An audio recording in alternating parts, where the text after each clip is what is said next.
Il est hybride rechargeable, il développe 300 chevaux, il a une grosse batterie qui lui permet 100 km d'autonomie en tout électrique et il est à partir de seulement 39 990 €. Le dernier modèle de MG, le MG S9, est-il une bonne affaire? C'est ce que vous saurez à la fin de cet essai. Le constructeur MG a beaucoup d'ambition en France, il sort des nouveautés à tour de bras. On a découvert récemment la MG4 restylée, la MG4 Urban, la MG S6 et voici que débarque le vaisseau amiral de la gamme. Il est énorme, 4,98 m de long, c'est le MG S9. Alors, on va faire le tour de cette auto. Il y a quelques originalités esthétiques à vous montrer. À l'intérieur, pas mal de surprises également. Et pour vous le situer, c'est un concurrent des Peugeot 5008 et Volkswagen Tayron hybride rechargeable. Alors, on y va, c'est parti, on le découvre ensemble. Et on commence avec le gabarit, vous l'aurez compris, il est énorme ce MG S9, 4,98 m de long, mais aussi 1,97 m de large et 1,78 m de hauteur. Il faut bien ça pour caser 7 personnes, mais ça on le verra tout à l'heure. Et esthétiquement, eh bien ce MG, il s'inscrit dans la gamme MG, c'est-à-dire qu'il a un air de famille avec les autres modèles, mais il a aussi quelques petites particularités qu'on va vous montrer. Regardez déjà la signature lumineuse. Elle forme un énorme V ici, au niveau des optiques, qui descend dans la calandre, qui encadre cette calandre, qui est assez imposante et qui intègre des petits inserts ici chromés. Le bas du bouclier est assez travaillé, enfin pas tant que ça, mais il intègre quand même cette pièce chromée. Ça, c'est assez souvent qu'on voit ça sur les modèles chinois, le chrome, ça ils aiment bien. On va passer sur le profil où on découvre des énormes jantes de 20 pouces ici sur notre modèle d'essai, des poignées qui sont semi-affleurantes et qui s'extraient électriquement des portières.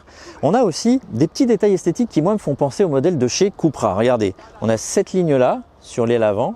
On retrouve une même ligne sur l'aile arrière également. Et puis c'est assez creusé comme ça donne un peu de relief au profil. Et moi je trouve que ça rappelle un petit peu les modèles Formentor par exemple ou Tavascan de chez Cupra. On a une pièce ici chromée sur le montant arrière qui, moi je trouve qu'elle fait too much, un peu bling bling. Mais ça encore une fois c'est très chinois comme artifice de style.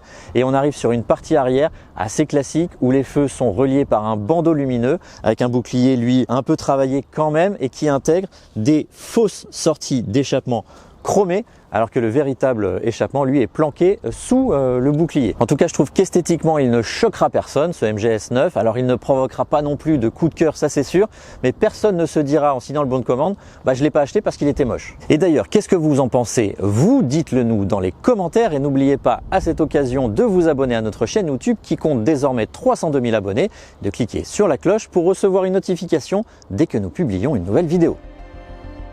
Au prix de ce MG S9, je vous le rappelle, moins de 40 000 € en entrée de gamme, on pouvait s'attendre à un habitacle un petit peu inférieur à la moyenne de la catégorie en termes de qualité des matériaux ou de finition. Eh bien, ça n'est même pas le cas. On a quand même en haut de la planche de bord, en haut des contreportes, des plastiques qui sont soit pelliculés, soit moussés. On a évidemment dans les parties basses des plastiques plus durs. On a en face du passager un petit plaquage qui est pas d'une extrême qualité non plus, mais franchement par rapport au tarif, ça se tient et le dessin est assez agréable. On a évidemment les deux tablettes numériques 12,3 pouces, une ergonomie qui est assez correcte puisqu'on a des touches d'accès direct pour la climatisation, la température et accéder au menu du multimédia. On a pas mal de rangements aussi, regardez, sur la console centrale ici des porte-gobelets. On a en dessous un rangement pour ses petites affaires. Ici un espace de rangement, les bacs de portière sont assez larges et la boîte à gants n'est pas indigente non plus. Donc ce MG S9 n'oublie pas les aspects familiaux, les aspects pratiques. Et donc cet habitacle, même s'il est un petit peu gris, un petit peu tristoun, il est quand même assez valorisant par rapport au tarif. Et me voilà installé aux places arrière, des places royales avec un espace de dingue. Vous le voyez, j'ai plus de 20 cm devant mes genoux pour mes jambes. Je peux mettre mes pieds sous les sièges avant. La banquette est coulissante. Et même avancé à fond, j'ai encore de la place pour les jambes. Les dossiers, eux, sont inclinables. Et puis, il y a beaucoup d'aspects pratiques. Regardez, j'ai une poignée de maintien, de la lumière, une aumônière, un accoudoir central avec ses inévitables porte-gobelets. Et on a aussi la possibilité de contrôler la climatisation ici. Et la sortie d'air est située au plafond. Comme je vous le disais, on est extrêmement bien installé en deuxième rangée. Mais je vais aussi passer en troisième rangée, et vous allez voir, c'est aussi un point fort de ce MG S9. Et cette troisième rangée, une fois n'est pas coutume, eh bien, elle est très accessible. D'une part parce que la deuxième rangée s'avance automatiquement. Il y a une sorte de ressort quand on prend la poignée qui fait que le siège s'avance automatiquement. On a un bouton électrique ici on peut l'avancer encore plus largement, ce siège, et je m'installe donc assez facilement. Et regardez donc, une fois installé, je suis pourtant un adulte, j'ai encore de la place pour les jambes, j'ai de la place pour la tête, et on a même des aspects pratiques comme en deuxième rangée avec un accoudoir, un porte-gobelet, un espace pour poser son téléphone. Alors faut pas qu'il soit trop grand parce qu'il est un peu petit cet espace.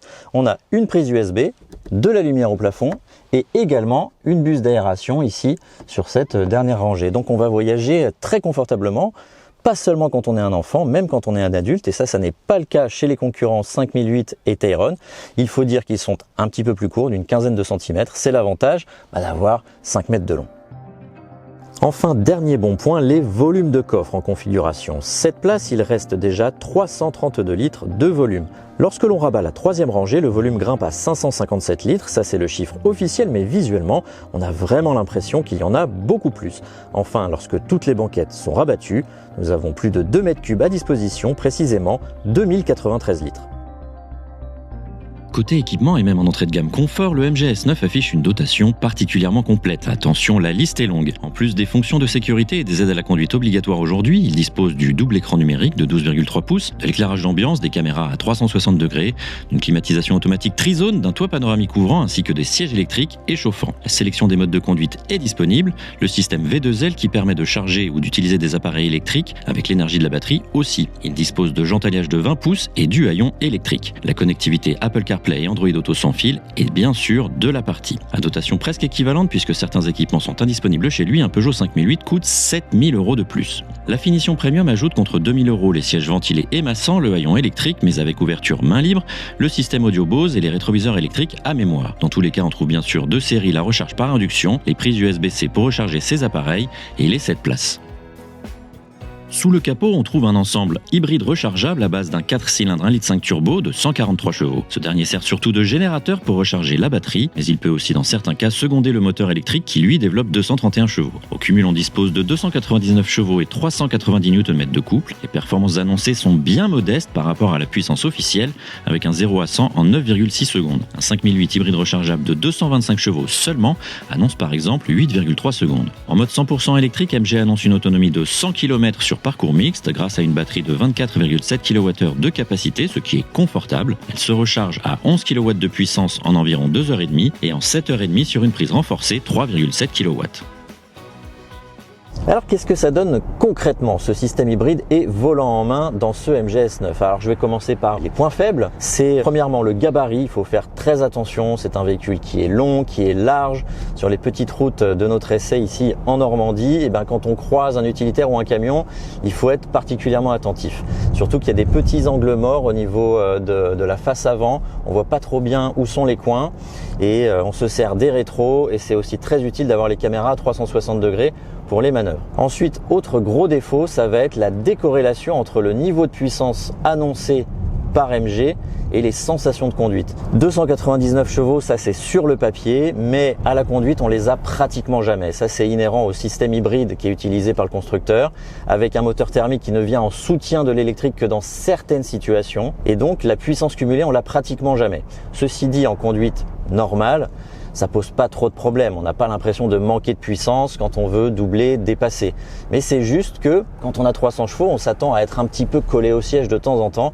Là, c'est pas du tout le cas. Et je trouve que c'est quand même un point faible. Je continue avec les points forts parce qu'ils sont nombreux. Ce MG S9 est très confortable. Alors évidemment, du coup, il n'est pas très dynamique au niveau du comportement, mais au niveau du confort, c'est nickel. Pour les passagers, ce sera très agréable sur les longs voyages, les longs trajets. L'insonorisation est très réussie également. On entend très peu le moteur thermique quand il se met en route et d'ailleurs les phases de transition entre électrique et thermique sont parfaitement transparentes. Au niveau de la direction et du freinage, il n'y a pas grand chose à dire. On a plusieurs modes de régénération. On peut aussi choisir ses modes de conduite entre normal, sport ou éco. Donc ça c'est pas mal, c'est assez classique dans la catégorie. Et puis au niveau consommation, ça c'est important, il faut le dire, MG a bien travaillé sur son système quand même électrique. Avec les 24,7 kWh de la batterie, on a fait 88 km en 100% électrique, mais en ayant fait de l'autoroute à 130. Ce qui veut dire que si on prend pas l'autoroute et qu'on est un petit peu attentif, on pourra tout à fait faire les 100 km qui sont promis sur la fiche technique. Ensuite, une fois que la batterie est vide, on a constaté une consommation moyenne de 6,6 litres, ce qui par rapport au gabarit et au poids de ce véhicule est tout à fait acceptable également. Donc au global, ce MGS9, il n'est pas fait du tout pour être conduit dynamiquement, ni même sportivement évidemment, mais pour les voyages au long cours, en famille, dans un grand confort, eh bien, il est parfaitement adapté. Avec une gamme de prix comprise entre 39 990 € et 41 990 €, et ça c'est sans compter la remise de lancement de 4 000 €, ce MGS9 risque de jouer les troubles faits par rapport à sa concurrence. Un Peugeot 5008 par exemple, lui aussi 7 places, est minimum 6 à 7 000 € plus cher, et encore son équipement n'est pas aussi généreux. Ce MGS9 pourrait même venir chatouiller des références premium qui sont elles au moins 20 000 € plus chères. Alors on pouvait s'attendre avec des tarifs aussi agressifs à avoir peut-être des prestations en deçà de la moyenne. Eh bien ce n'est même pas le cas. Alors certes, ce MGS9 n'est pas le plus dynamique sur la route. En termes de performance, on l'a vu, on n'a pratiquement jamais les 300 chevaux à disposition. Mais par ailleurs, il est confortable, très bien équipé par rapport à son prix, très spacieux avec des aspects pratiques et familiaux. Et en plus, il est garanti 7 ans et 150 000 km. Alors il risque de faire très mal à sa concurrence si l'on regarde son rapport prix-prestation.